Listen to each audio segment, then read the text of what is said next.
itu. Paket lengkap. Lead, provide, protect. Ini udah paket. Kalau cuma bisa dari protect doang ya kita bisa lead, kita bisa provide, tapi nggak bisa protect. Contohnya ada juga, contoh.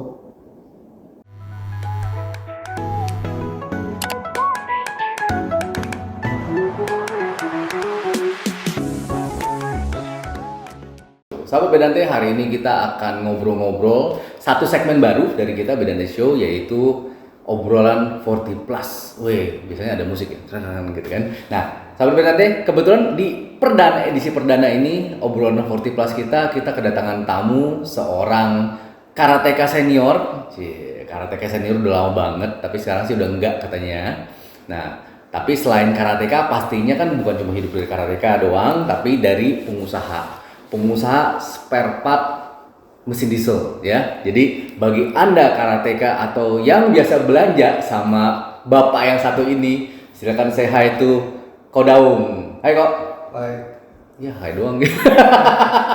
Thank you kok udah mau ngobrol sama kita nih di obrolan 40 plus. Wah, karateka. Kebetulan season kedua ini banyak banget karateka nih sekarang. Termasuk salah satu. Nah, Kodaung dulu mainnya di mana ya? Karateka apa ya? Sebagai Kyokushinkai. Ya, pertamanya dulu kan namanya pemilihan mental karate Kyokushinkai Indonesia. Cuman tahun berapa itu udah pisah jadi IKK sekarang. Sekarang udah IKK. Nah, tapi sistemnya semua sama. Full contact. Full body contact. Ya. Tahun berapa mulai? Dari awal berdiri sudah ikut? Enggak. Saya dari 1908 sekian lah. 1908 sekian. Ya. Gue masih kecil. Saya sudah tua. 80-an masih jadi main gundu gitu. Udah jadi atlet karate gitu ya. Kyokushin full body contact. Itu mukul apapun boleh ya? Nggak boleh. Kita mukul cuma badan ke bawah, leher atas nggak boleh. Tapi tendang boleh dong? Kalau tendang boleh. Tendang boleh bebas? Itu udah masuk ke cabang olahraga yang diperlombakan di kayak Asian Games, SEA Games kan? Nggak ada. Asian Games, SEA Games, Olimpiade belum. Nggak ada. Belum? Yang ada non contact. Non contact? Iya. Kalau ini full body contact bener-bener hajar ya? Full body contact ada kejuaraan sendiri, kejuaraan dunianya ada sendiri. Oh, oke. Dulu sempet prestasi sampai mana? Kalau zaman muda prestasi paling juara daerah apa gitu. Juara DKI, juara Jawa.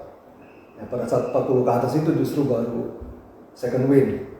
Oh. Ya, dapat juara intermaster, juara nasional, sama internasional sekali lah. Setelah 40? Setelah 40 justru. Oh, jadi biasanya pada saat kita bikin obrolan 40 plus tuh kebayang tuh adalah sesuatu pencapaian dan sesuatu penurunan.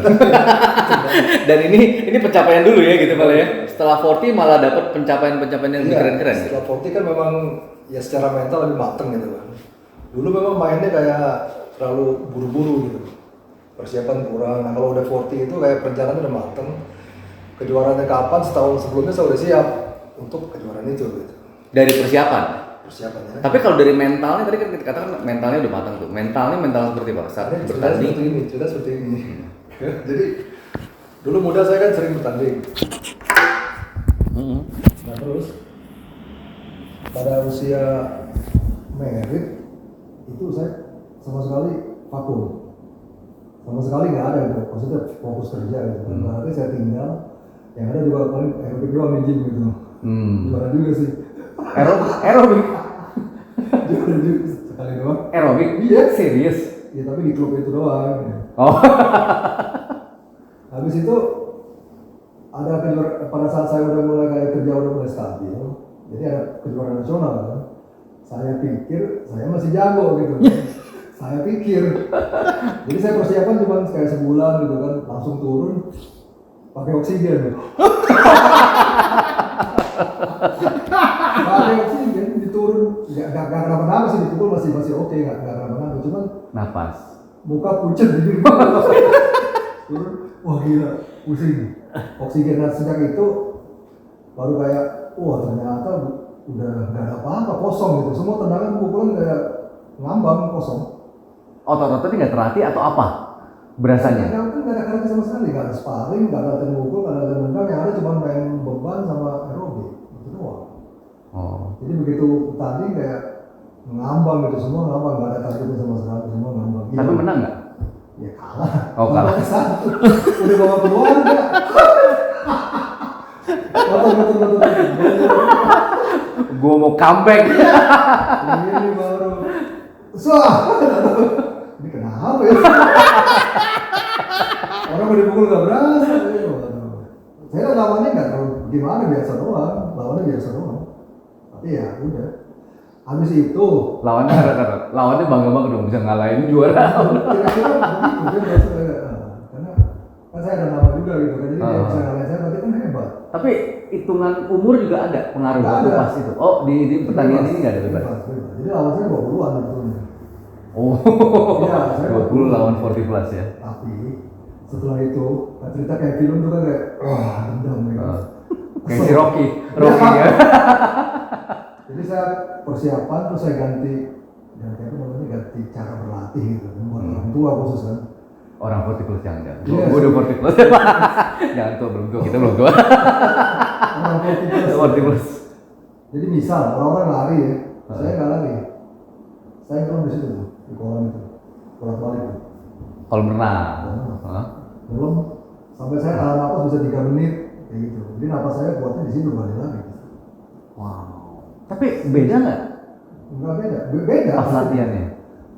Ya kalau kaki saya latihannya kan jongkok, tendang kayak ototnya tetap berlatih, berlatih. Cuman buat napas saya kan malas banget lari itu. Oke. Nggak suka saya lari, pinggang sakit. Hentakan ini. Hah? Hentakan Iya, lantai kan? kaki saya kayak nggak rata gitu, panjang sebelah, jadi pinggangnya masih kena. Oh, oke. Ngerendam itu bukan nyelam. Nyelam. Berapa kali bolak-balik, terakhir saya rendam kepala 1 menit lewat, 2 menit, 3 menit terakhir. Tapi 4 menit saya nggak berani terlalu meledak. Sebetulnya masih ada napasnya. Masih ada, masih bisa. Ya, dan yang terasa itu kalau lagi bertanding ya, kayak kita udah mau habis dia masih ada cadangan di belakang gitu nih. Wow. Itu berasa banget. Itu yang paling berasa. Kalau latihan itu, setelah latihan itu ya. Buat saya latihan. Yang lain kan dari latihan itu, cuma saya rasa. Oh, itu rahasianya gitu. Iya, saya buka nih. Udah. Karena saya nggak bertanding. Udah nggak bertanding ya. Orang mau pakai silakan gitu ya. Yang penting berendam ya. Karena kan saya dengar dari kayak si yang tenaga dalam lah ya. Silat apa ya? Beberapa ya. Latihan tahan napas sebetulnya. Ya, tahan napas kenapa mesti itu kan di kolam juga bisa gitu kan? Dan aman sebenarnya buat otot segala macam. Ya nggak ada hentakan dulu ya. Nggak ada. Itu cuma buat khusus napas doang kalau yang berenang. Sisanya kan latihan biasa. Latihan biasa. Dan akhirnya menang. Setelah latihan ini. Tenang dulu. Jadi saking udah dendamnya sampai dumbbell pun saya bawa di mobil. Pokoknya tiap kali itu saya lampu merah mau macet saya pukul terus. Wush. Pokoknya ini kali saya mau bertanding. Udah terus ada lagi tuh. Ini namanya kejuaraan gimana ya? Jogja atau di Semarang. Itu nggak ada umur juga sama. Jadi saya dipanggil pas saya datang. Dipanggil apa Asuk apa aku. Dilihatin. Wah, aku datang lagi aku. Sama peserta lain. Waduh. Muda-muda kan? Aku datang lagi. Jadi aku datang lagi. Lu nggak tahu gue udah latihan gitu. Bukan cuma itu, jadi latihannya dulu kan pukulan murni kayak karate gitu. Yang setelah saya kalah itu saya ngambil adopsi dari boxing sedikit gitu. Lebih luas kan. Lebih santai kayaknya. Iya, lebih luas nggak kayak karate gitu. Ya itu babak pertama itu masih apa namanya?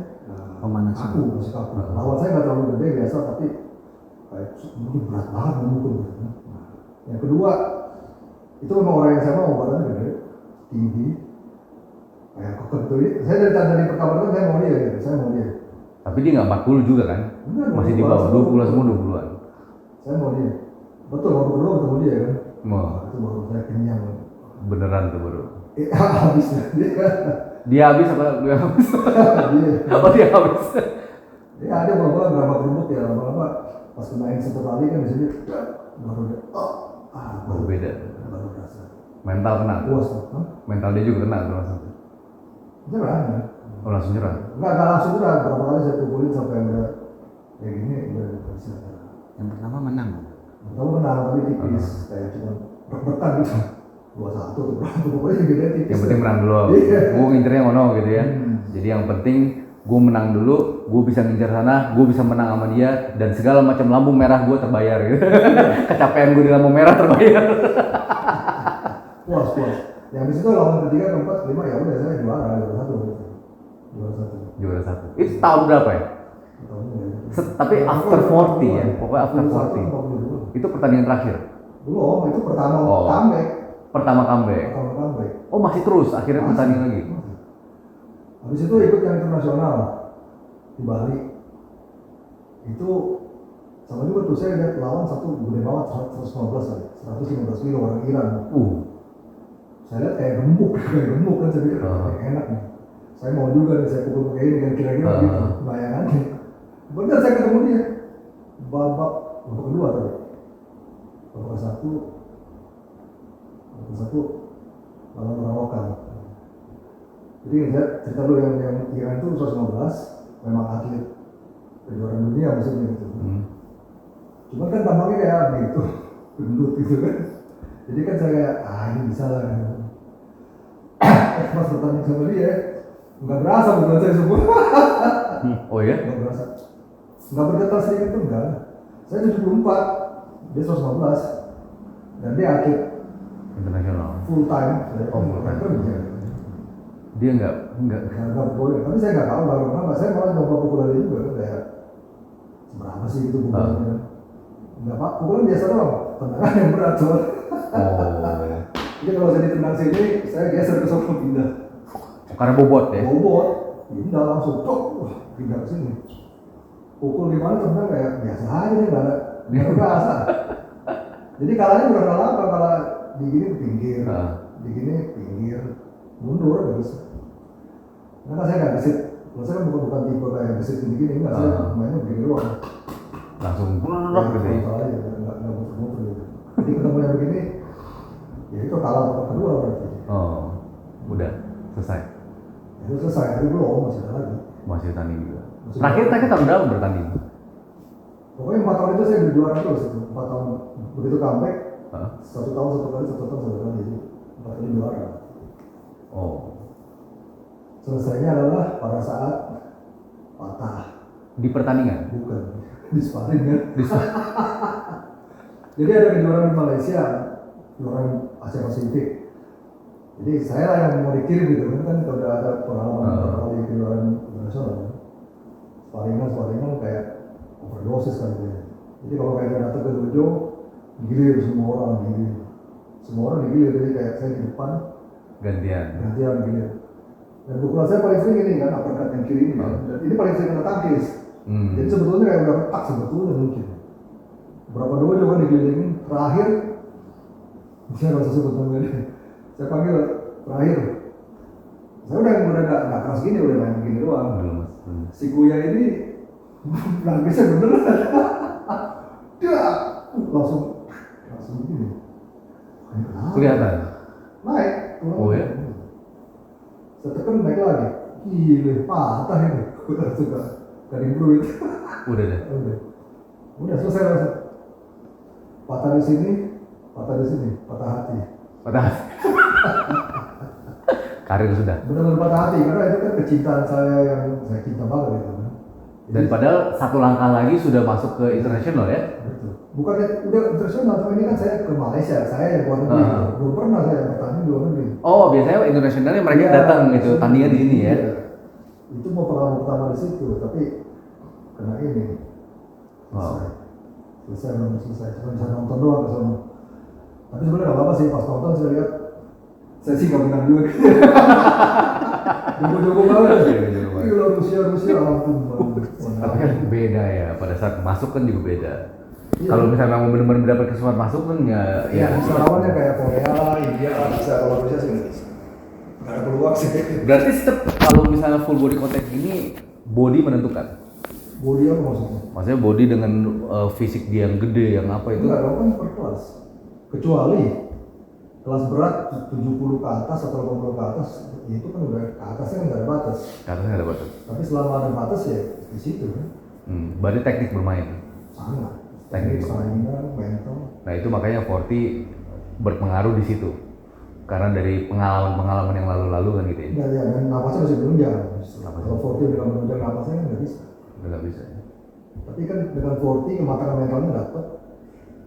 Terus ya saya tambah skill kayak boxing gitu kan. ya masih bisa lawan-lawan yang standar gitu. Sekarang udah totally sama sekali. Sejak tari terakhir udah selesai. Oh masih, Patah. jadi gini, setelah patah, saya ambil waktu 1 tahun, saya baca kan 1 tahun tuh katanya bisa sembuh gitu kan. Tahu-tahu ini 1 tahun cabut pin. Copot lagi. Enggak. Kira kan udah bisa lah ya, bisa pukul sansak tuh. Wah bisa juga nih, tapi ada getar dikit. Lama-lama getarnya makin banyak. Pakai buat sparring. Cuma nangis tendangan itu patah lagi. Patah lagi. Patah 2 kali. Di posisi yang sama. Iya lagi. Bukan buat mukul, bukan buat nangis Nangis doang. doang. Ini tendang saya tangkis, sudah. Copot lagi. Udah habis itu, berarti udah tutup buku langsung kayak selesai. Bener-bener selesai sampai hari ini masih ada pinnya nih. Oh masih ada pin, nggak dicabut? Nggak usah kan cuma buat belai doang. Sekarang. Oh berbelah doang. Udah nggak usah begitu lagi ya. Udah nggak usah lagi ya. Tapi pengalaman kan lumayan panjang. Nah dari boleh disebut atlet dong ya. Kalau memang waktu itu kan sering bertanding ya kan. Ya pada saat jadi atlet karateka dan semua mental, kalau karateka kan bela diri, otomatis pasti kita berpikir bahwa segala sesuatu itu harus dikejar melebihi batas kita gitu ya. Nah pada saat melebihi batas kita itu kan mental kita baru kebentuk, bener nggak? Iya betul. Bener ya. Nah dari situ ilmunya ada nggak sih yang bisa diterapin di kehidupan sehari-hari? Oh, sangat dong. Betul-betul memang aplikasinya kan kayak ketegasan kita, resilience atau keuletan lah. Jadi ada tantangan, ada halangan kan kita nggak cuma sebentar udah fit gitu kan. Karena pada waktu latihan pun kan kita harus melewati batas tertentu baru bisa berkembang kan. Lewatin lagi batas tertentu baru berkembang. Kalau berarti di sini kan selesai. Kehidupan sehari-hari juga sama. Kayak gimana? Ya. Kayak sebagai pemimpin perusahaan? Ya itu butuh ketegasan itu. Butuh ketegasan. Dan ketegasan itu kan kadang anak gua juga ada yang berani-berani juga kan, berani nantang gitu. Iya. Tapi kalau kayak kita cuma eye contact ini aja udah bergetar kan susah. Coba kalau misalnya gini, pada saat kita umur 20-30 itu kan kita juga punya ketegasan, bener nggak? Enggak mesti. Enggak juga ya? Itu per orang gitu. Per orang. Ada yang sampai 50 juga nggak bisa tegas. Oh ya? Sangat ada. Bilang no aja nggak bisa. Bilang no aja nggak bisa. Padahal dia udah dikecewakan berapa kali, dibawa berapa kali. Orang yang minta tolong lain, dia nggak bisa bilang no masih. Itu nggak ada ketegasan sama sekali, zero. Seberapa penting ketegasan itu pada saat? Kalau untuk cowok sangat penting. Untuk cowok sangat penting. Sangat. Kalau cewek nggak tegas nggak apa-apa. Dia bisa ikut cowok. Oke. Contohnya begini doang, misal yang segampang ini. Cewek cowok mau makan nih. Iya. Mau makan apa ya? Ya itu paling penting. Paling penting. Jadi kalau kita cowok ya kita mesti ngelit otomatis. Jadi kan cowok yang utamanya adalah ngelit, provide, protect. Ini jadi cowok. Leading, provide, protect. Ini komplit gitu. Kalau cuma bisa protect itu mah bodyguard. Oke. Cuma bisa Cuma protect. bisa provide itu namanya provider. Provider itu paling maksudnya ya oke lah, tapi lu nggak berfungsi maksimal sebagai laki-laki karena lu nggak bisa ngelit. Penafkah aja. Iya cuma benar. Ngasih duit, Iya. ngasih makanan gitu ya. Cewek suka, Penafkah aja. bukan nggak suka, cewek suka. Tapi sukanya bukan sampai suka kayak enggak. Dia sukanya bukan gitu. Oke. Terbalik. Berarti kita mesti belajar yang supaya ceweknya sukanya namanya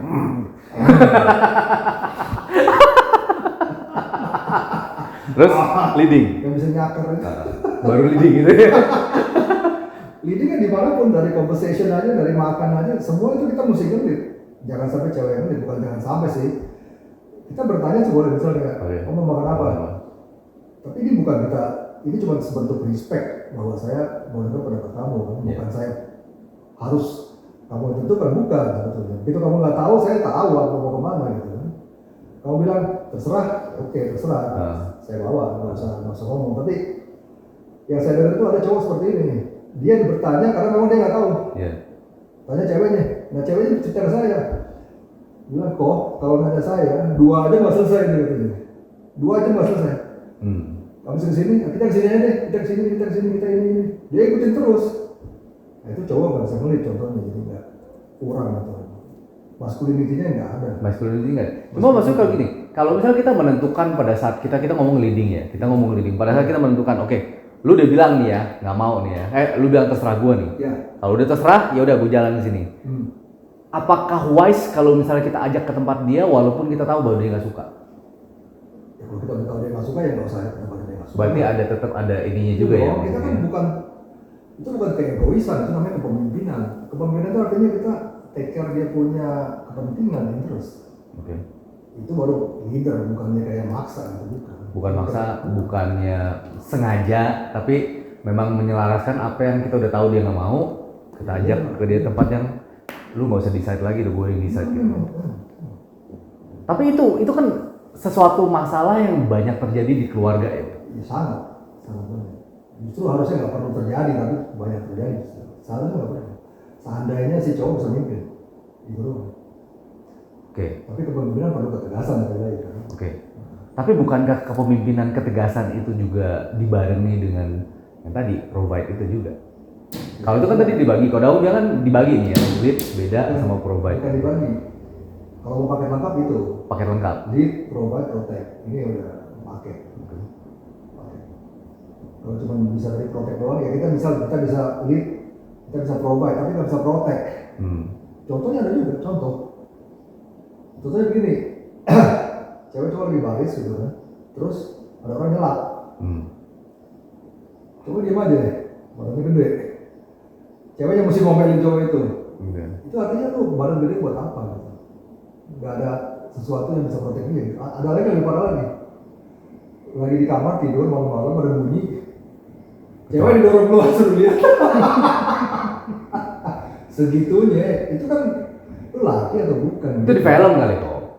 Enggak, ini di buku. Di buku buku tentang masalah dan dinamika keluarga. Ada contoh seperti ini gitu, yang membuat si cewek langsung ilfeel saat itu juga. Sebetulnya udah boxnya udah tick semua. Oke. Kan belum teruji di situnya kan, di bagian beraninya itu nggak ada. Tapi kalau Kodaung mengatakan seperti itu, berarti bagi Kodaung cowok itu harus perfect, harus benar-benar maskulin. Kan cowok itu masih manusia ya gue ya. Nggak apa-apa ya, gue coba berusaha untuk ini ya. Cowok itu tetap manusia pada saat dia ngalamin kegagalan, ngalamin capek. Boleh dong kayak misalnya kata kasarnya adalah kata maksimumnya adalah nangis gitu misalnya. Ya, siapa bilang nangis? Saya juga nangis, tapi sendirian. Nggak ada yang tahu gitu. Nah sekarang kita semua udah tahu. Tapi kan nggak tahu kapan. Nggak tahu kapan. Gimana? Dan pasti bukan gara-gara nggak bisa ngelit ya gitu ya. Nggak bisa, bukan bisa ngelit. Ya ada sesuatu yang sampai perih banget gitu kan. Tapi ya memang begini juga sih, jadi gini, kalau dalam hubungan pria wanita gitu, si cowok cewek lah, si cowok cewek, cowok jangan sampai membuat si cewek jadi mamahnya, atau jadi konsultannya, atau jadi pembimbingnya, atau jadi konselornya, jangan gitu. Berarti kayak itu hubungan jadi kayak mama sama anak gitu kan. Kecuali dia memang mami issue, ya itulah urusan. Mami issue tau ya. Ya ada yang suka memang bukan dia suka. Mami issue itu artinya si cowok ini kehilangan figur mamanya waktu kecil. Dia nggak seperti manja gitu. Jadi dia butuh cewek yang mirip mamahnya, memperlakukan dia. Kalau itu saya nggak bisa ngomong, memang seperti itu. Itu nggak masalah gitu ya. Memang maunya itu yang dia cari itu. Dia happy-nya begitu. Tapi kalau kita enggak itu, jangan kayak semua kita tumpahin ke cewek, sampai si cewek jadi kayak psikiater kita, atau psikolog kita, atau mama kita. Jadi posisinya jadi gak mimpi lagi gitu, karena semua kayak dipegang di tangan dia gitu. Kayak kita menunjukkan semua kelemahan kita kayak begitu, sebetulnya nggak perlu gitu. Ya bukan saya sampai hari ini saya nggak pernah curhat sama cewek, nggak pernah. Sharing, tapi curhat sih nggak. Bisa kalau curhat sama cowok dibawa ke cewek lagi kok. Kalau curhat sama cowok gitu teman-teman akhirnya dibawa ke cewek lagi nih. Cowok pun saya nggak curhat juga. Jadi harusnya bagaimana? Kalau menurut Kodaung nih seorang atlet karateka nih ya yang udah pengalaman, sebagai seorang cowok itu selain yang tadi ya, selain tadi itu harusnya seperti apa? Bukan harusnya sih, ya gini lah. Cowok idealnya adalah maskulinnya lebih besar dari sifat feminin. Jadi kalau kayak energi kan begini nih. Misal segini nih, ini tengah kan netral nih. Ini polarity maskulin, ini polarity feminin gitu kan. Jadi cowok seharusnya lebih ke sini, cewek harusnya lebih ke sini. Cuman masalahnya sekarang cowok ke tengah, ke arah netral. Si cewek juga ke arah netral, ke arah maskulin, dia ke arah feminin. Jadi ketemu begini, ini lihat ya, ini jaraknya dekat nih. Jadi attraction-nya hampir nggak ada, kendor ya. Kalau ditarik ini baru kenceng ya talinya. Oke. Ini baru attraction namanya. Yang real, yang natural tuh attractionnya full maskulin, full feminin. Kalau ketemu baru jeder gitu. Kalau kayak gini ketemu ya oke lah kayak. Nggak ada daya tariknya, nggak ada. Oke. Yang ada cuma kayak jadi gini, ada bedanya antara attraction sama affection gitu. Di sini nih affection yang ada nih, bukan attraction. Affection kayak saya sayang sama saudara, sayang sama teman, itu affection. Di sini ketemunya itu affection, karena hampir dua-duanya netral gitu ya. Tapi kalau ditarik ke sini ini baru attraction. Si feminin merasakan energi maskulin, si maskulin merasakan energi feminin, memang saling melengkapi sebetulnya gitu. Yang ini yang jarang ada gitu maksudnya. Yang jarang ada. Tapi kalau misalnya dengan keadaan posisi seperti itu, apakah faktor ekonomi juga pengaruh nggak ya? Karena kan sekarang ini kan banyak wanita karir misalnya. Ya. Nah, wanita karir kan ya banyak ya dengan keadaan di mana COVID juga kemarin tiba-tiba melanda dan banyak yang cowok-cowok mungkin tiba-tiba lose their job gitu atau bisnisnya ini kan. Nah, ceweknya lebih bertahan dengan sebagai posisinya dia. Nah, ini gimana kondisinya kalau begini? Ya itulah yang jangan sampai terjadi sebetulnya. Tapi kalau memang seperti itu posisinya, memang itu posisi nggak ideal namanya. Posisi yang seharusnya bukan begitu gitu, tapi karena keadaan jadi begitu kan. Mau gimana pun cewek yang independen banget, yang powerful banget, itu nggak bisa sampai gimana feminin itu nggak bisa. Karena untuk bisa berhasil di dunia kerja, dia perlu sifat maskulin, terobos gitu. Penetrasi itu kan maskulin gitu. Penetrasi. Iya. Maksudnya berarti cewek nggak apa-apa, tapi di dunianya, di dunia kerja, bukan di rumah tangga gitu. Iya, tapi itu nggak bisa. Secara teori doang, kayak di kerjaan saya jadi macan, di rumah jadi kucing gitu kan.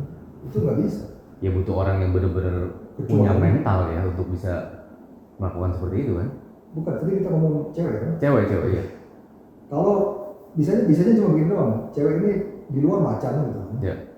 Sampai ke rumah dia bisa jadi kucing kalau di rumah ini ada rajanya macan yang lebih gede, lebih jauh lebih besar. Baru dia bisa takluk. Kalau cuma setara-setara ini nggak mungkin. Nature-nya udah begitu, jadi kita jangan salahin ceweknya, jangan. Memang seperti itu. Cewek yang sifatnya agak maskulin, dia lebih maju kerja secara kerja pasti lebih maju. Pasti. Tapi di hubungan itu mungkin susah karena dia dapatnya cowok yang nurut, artinya gitu. Misal saya maskulin nih, maskulin paling alpha, sebutannya kan sekarang lagi alpha gitu ya. Alpha atau sigma. Saya dulu lebih ke langsung dengan dia. Saya di sini maskulin yang abis lah ya. Jadi kalau ketemu cewek karir kan bukan di feminin sini, bukan. Dia udah di tengah sini, malah mungkin udah masuk ke sini, ke arah maskulin. Saya malah bisa tertarik sama itu, nggak mungkin.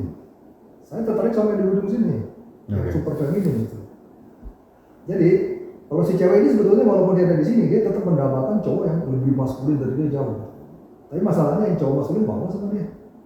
Saya maunya feminin, bukan mau maskulin. Nah, yang mau dengan cewek maskulin seperti ini, cowok-cowok yang tidak begitu maskulin justru kan, yang mau nurut sama dia. Beberapa yang mungkin butuh pengayom juga atau mau isu seperti tadi gitu ya. Itulah pasangannya, tapi mereka kan nggak puas. Cewek secara nature-nya begitu, tetap mau gimana maskulinnya pun dia isinya kan tetap kayak ini. Cewek kan. Dia tetap mau di-provide, mau di-protect, mau di-lead, tetap. Masalahnya adalah cowoknya bisa nge-lead apa enggak gitu. Udah begitu banget cewek. Kalau cewek terlalu pintar, kita mau nge-lead kan susah gitu kan. Iya kan? Apalagi dengan didukung itu tadi perekonomian yang lebih. Iya, apalagi dia udah kesel kemana-mana, duitnya lebih banyak. Kita mau lihat di bagian apa kecuali ya di bagian kamar, lu hebat banget lah ya. Mau dia, oke. Tapi kan ngantor capek kok. Itu jangan bisa jadi alasan. Beda ya. Tetap di arena mesti. Bukan ceweknya kan capek kan kalau di kantor habis kantor full day pulang. Kalau kita bilang begitu sih sebetulnya kalau dia ketemu yang cocok dia mau. Sama aja. Masalahnya adalah yang dia udah bosan ya dia tidur gitu. Kalau bosan. Kalau umur gimana kok? Apakah mempengaruhi dengan namanya apa? Cowok dan cewek kalau umur ya? Kalau kita ngomong tadi kan status sosial dari perekonomian. Tapi kalau dari umur tetap cowok walaupun umurnya di bawah tetap dia harus leading. Idealnya begitu, tapi mungkin susah kali. Karena cewek secara biologi aja misalnya kan kayak umur sama dia lebih dewasa gitu kan. Jangan lagi ngomong umur di bawah cowok. umur samanya cewek lebih dewasa. Jadi kalau posisi cowok di bawah umur sama ini berarti memang ini posisi kayak yang ini jadi pengayom dia, kayak ngomong yang cowok ini. Sulit juga tuh untuk menjaga ke sana ya. Nggak bisa, hampir jarang lah ya bisa kayak. Kecuali cowok ini spesial banget. Dan cewek ini immature banget. Baru bisa kan? Iya. Jarang lah. Iya, itu tidak jarang. Kalau yang umum ya enggak. Malah yang nanti memang cowok yang dewasa jauh, baru cewek di sini jadi kayak dia semua look up. Dia look up, cewek ini look up ke atas semua. Makanya carinya museum. Memang seperti itu. Kodratnya seperti itu ya. Oke. Karena kan cewek kita lihat dari apanya? Beauty-nya, youth-nya, fertility-nya. Memang itu. Mau ngomong apapun, memang itu kita lihat. Ini cowok tegas. Ini cowok tegas ngomong kayak begini.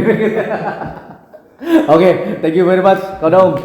Ini pembelajaran nih edisi perdana nih dalam banget ngomongannya ya. Kita omongannya udah bener-bener wah solid banget nih. How to become a man ya, dari seorang atlet karate. Ya, Kodong, thank you very much. Ada lagi yang mau sampaikan kepada sahabat Bedante mengenai how to be a Man. ya supaya di gitu. Ya itulah tadi cuma kayak ketegasan lah yang paling penting ya kan. Ya pokoknya jadi cowok lebih maskulin pasti lebih oke. Gitu. Pasti lebih oke. Karena memang seharusnya cowok di full maskulin, cewek di full feminin. Cuman memang keadaan dunia mengakibatkan kita jadi pada maju ke tengah sini ke arah netral malah. Gitu. Jadi yang ada yang hubungan seperti ini nggak ideal sebetulnya. Nggak ideal. Dan pastinya kalau misalnya bilang, ya gimana dong, gue udah terlambat begini ya kenapa nggak dari dulu milih yang benar gitu ya? Bukan soal milih benar, milih apa? Milih cewek? Milih satu hubungan gitu kan, milih yang lebih, nggak juga ya? Itu. Jadi gini, ini bisa panjang lagi nih. Nggak apa-apa. Jadi begini, cewek itu sebetulnya bereaksi terhadap cowok, bereaksi. Jadi bukan, misal nih, cewek yang sama ini, sikap dia terhadap cowok ABCD, dan sikap dia terhadap saya itu bisa total 180 derajat berbeda. Ceweknya sama, iya. Cowoknya dihadapin berbeda, dia berbeda, dia adjust ke saya. Pada saat ketemu saya, karena kan boundary saya kan jelas. Saya tidak mau drama, saya tidak mau kamu ribet, saya tidak mau kamu nuntut. Pokoknya saya nggak mau yang bullshit semua, saya nggak mau. Kalau kamu mau begitu, kamu sama yang lain aja kayak gitu. Jadi kalau kamu mau sama saya, kamu turut harus begini, ada turut aturan saya, karena ya kalau misalnya ini rumah saya nih, saya rajanya, ini kerajaan saya, kamu mau masuk, kamu ikut aturan saya atau kamu nggak usah masuk, begitu doang. Saya nggak maksa kamu masuk kan gitu. Iya benar-benar. Itu tadi sama dengan analoginya yang seperti berkarir itu ya. Kalau di karir silakan aja kayak gimana, dia kan berhubungan dengan cowok-cowok lain misalnya kan, cewek kan. Oh iya, ya bagaimana berharap, tapi di rumah ketemu dengan rajanya. Ya. Bukan raja singa ya, bukan ya? Raja rumah ya, di rumah ya. Raja monyet. Oke. Thank you kok, banget nih ya. Oke, sahabat Bedante, itu pembicaraan kita yang bener-bener nyerempet gitu kan ya. Tapi ini tolong dibijaksanakan karena apa? Karena ini memang sebuah informasi, karena ketegasan itu memang penting dalam sebuah hubungan. Dan ini berasal dari seorang yang memang sudah 40 plus gitu kan. Jadi banyak orang-orang yang ngerti bedanya apa. Nah, kita di obrolan 40 plus ini akan selalu memberikan segala sesuatu informasi yang memang ada bedanya gitu antara sebelum 40 dan sesudah 40. Oke, thank you very much for watching. Jangan lupa selalu subscribe di Bedante Show. Thank you.